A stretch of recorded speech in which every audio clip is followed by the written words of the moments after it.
Hi guys, and welcome again to this new video.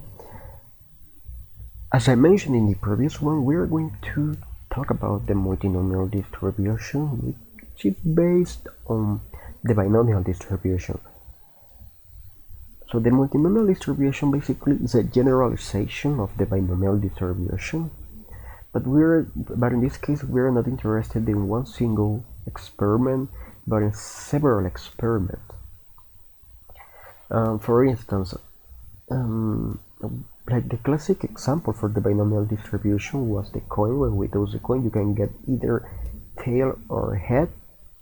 But since now we are interested in, or we are studying the occurrence of several events, the classic example is a die. If you roll a die, let's say that you want to know what's the probability to get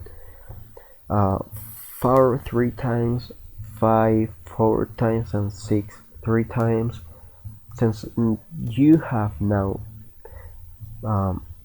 3 events, you can model that scenario using a multinomial distribution. So basically the multinomial distribution calculates the probability to get x1 times the event a1, x2 times the event a2, and xn times the event na. In the example of the die that I just mentioned, we only have 3 events, which is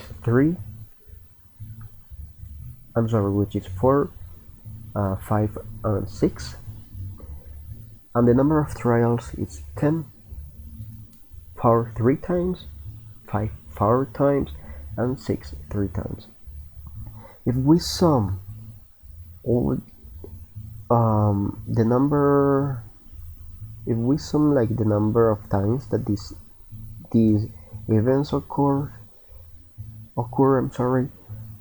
we obtain the number of trials, and if we sum the probability of each specific scenario, that sum is going to be equal to 1. Easy peasy lemon squeezy.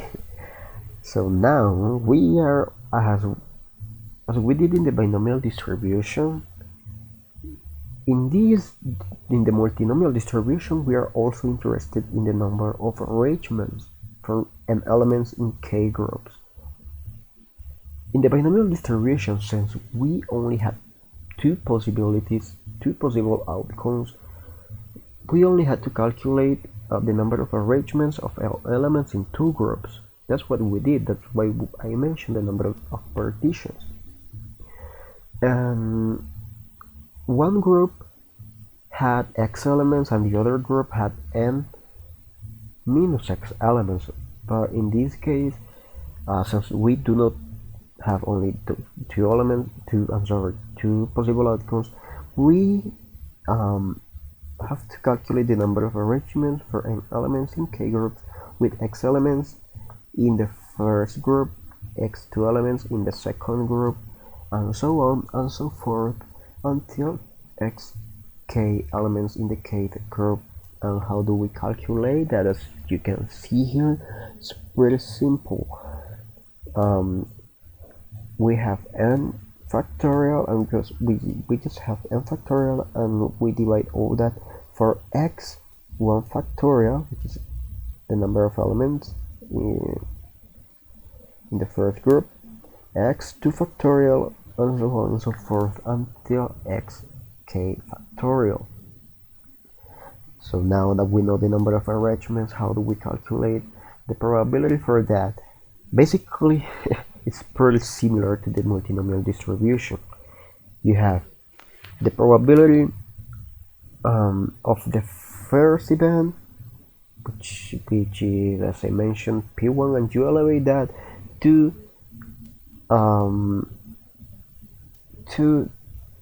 the numbers of elements within that group, within that event, and you make, or you follow the same procedure until you reach the last group.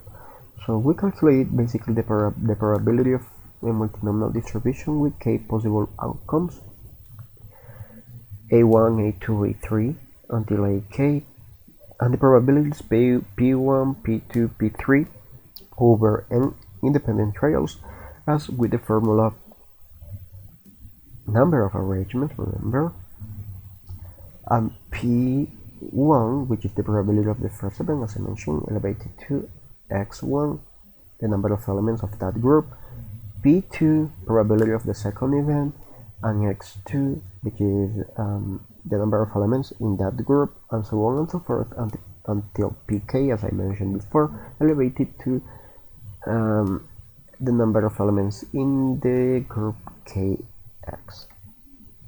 Now with an example, which this an example will make it even clearer for you to understand. So let's say that a shopping mall has 3 parking lots.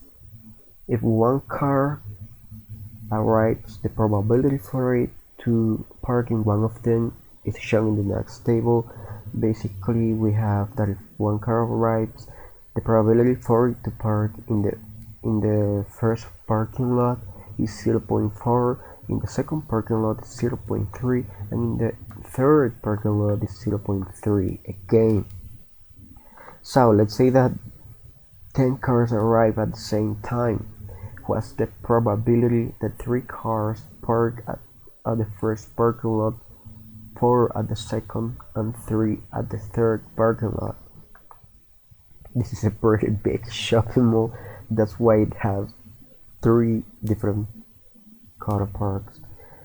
And it's pretty interesting because, I mean, you can even apply this to a real life situation, because if you, let's say that you're, I don't know, an executive or something really important in that shopping mall, you will not like the queues of cars that cannot park because, I don't know, you couldn't calculate properly or you couldn't model properly the number of cars that were going to arrive in that shopping mall. I mean, you would like to foresee that all the specific scenarios or all the scenarios, so you don't have to deal with those kind of trouble. If you don't want that your shopping mall is a mayhem. Okay, so now that we can apply like this formula, the number of arrangements. So as I mentioned, 10 factorial, and divided by 3 factorial, 4 factorial, and 3 factorial. And now we just have to replace the probability. The probability of for one single car to park in the parking lot number 1, 0.4. We just have to elevate that to the number of elements within that scenario, which is 3. So just elevate 0.4, we elevate it to 3, and we do the same with car park 2. The probability is 0.3, the number of elements is 4, we elevate 0.3 to 4, and with third car park 0.3, the number of elements is 3, so we elevate that 0.3 elevated to 3. And now we only have to multiply all those values. The number of possible arrangements is 4,200 possible ways, and 0.4 elevated to 3, 0.064, 0.3 elevated to 4, 0.0081, and 0.3 elevated to 3, 0.027, and that's equal to 0.0587. I made a mistake here, so I'm going to be corrected in the video. Yeah, this is not 0.5, it's 0.0587. We can check that here in the calculator because I realized that before filming this video, and you can see here that these are all the values and this is the result that we get. So excuse me for that mistake. However, as you can see, it's pretty simple. The multinomial distribution is pretty simple. Now that we know what a multinomial distribution is, we basically can continue with another probability distributions.